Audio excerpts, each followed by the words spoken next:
ఏం చేస్తున్నావు నాని?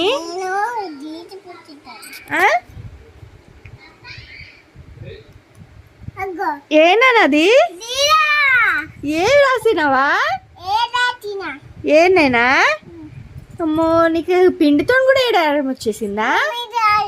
బీరాయి నాన్న, బీరాయి. నీకు వచ్చా బీ? అసలు నీకు బీ రాదు కదా నాన్న? వచ్చా? ఏది మన అక్కడ పెట్టు, మంచిగా చూద్దాం. మరి ఇంకోటి ఎవరు పెడతారు? అట్లా కాదు, బి.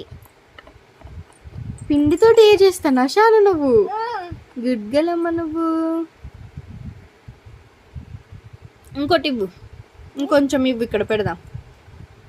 ఇంకొంచెం ఇస్తే ఇక్కడ పెడదాం. తీయకు తీయకు, మరి ఉంచు దాన్ని, ఉంచు దాన్ని, ఉంచేసే. నేను ఇంకోటి అటాచ్ చేస్తా. వదిలే, నువ్వు వదిలే, ఫస్ట్ వదిలే.